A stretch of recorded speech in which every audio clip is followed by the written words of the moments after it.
Bonjour et bienvenue dans un nouvel épisode du podcast Un pas à la fois. Nous en sommes à la semaine 42 qui aura pour thème la lumière. Et le verset de référence, c'est dans l'évangile de Matthieu, chapitre 5, versets 13 à 15. Je commence par le sel parce qu'en fin de compte, ce verset parle à la fois du sel et de la lumière. Ok ? Et c'est Jésus qui parle. Vous êtes le sel de la terre. Mais si le sel perd sa saveur, avec quoi la lui rendra-t-on ? Il ne sert plus qu'à être jeté dehors et foulé aux pieds par les hommes. Vous êtes la lumière du monde. Une ville située sur une montagne ne peut être cachée, et on n'allume pas une lampe pour la mettre sous le boisseau, mais on la met sur le chandelier et elle éclaire tous ceux qui sont dans la maison. Donc on va développer sur le rôle de la lumière. On sait que la lumière a plusieurs fonctions. Mais la première, la fonction principale, c'est d'éclairer. C'est d'éclairer ce qui est dans l'obscurité. Quand tu rentres chez toi, tu allumes la lumière pour voir tes affaires, pour voir où tu vas.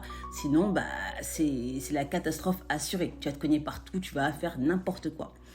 Donc la lumière, elle peut s'apparenter au feu, elle peut s'apparenter à l'ampoule, parce qu'avant, les gens n'avaient pas l'électricité. Enfin, du moins, ils ne l'utilisaient pas. C'était des bougies, c'était des lampes qui étaient alimentées par l'huile.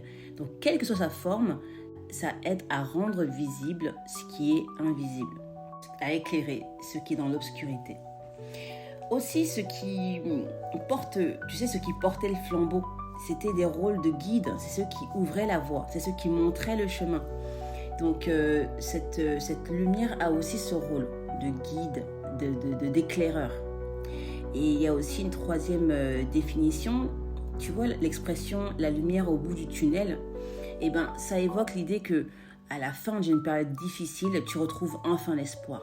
Donc la lumière représente vraiment l'espoir, la perspective de jours meilleurs, après une grosse épreuve ou une période très sombre.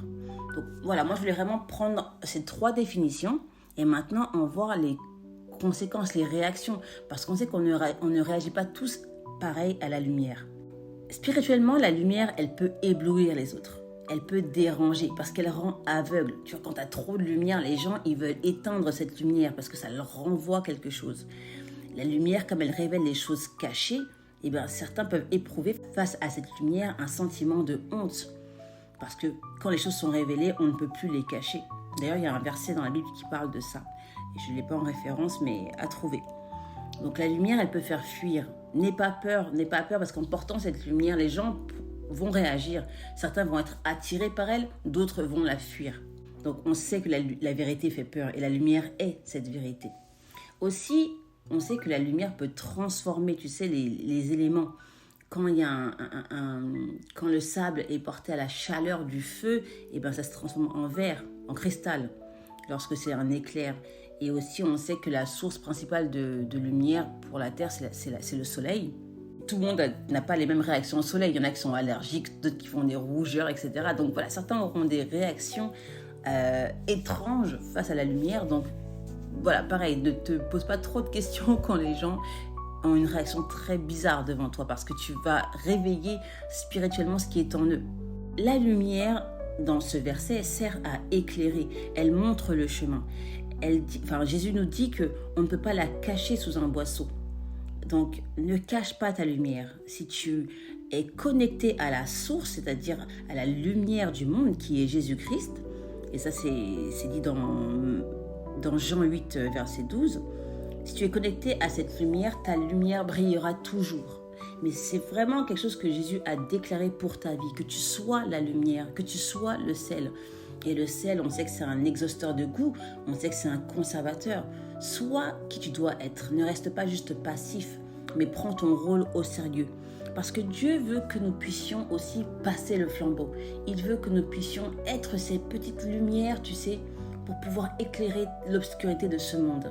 D'ailleurs, dans le livre de Matthieu, chapitre 25, verset 1, il y a la parabole des 10 vierges. Tu sais, il y en a 5 qui sont restées endormies et qui n'avaient plus d'huile et les autres ont attendu l'arrivée de leur maître.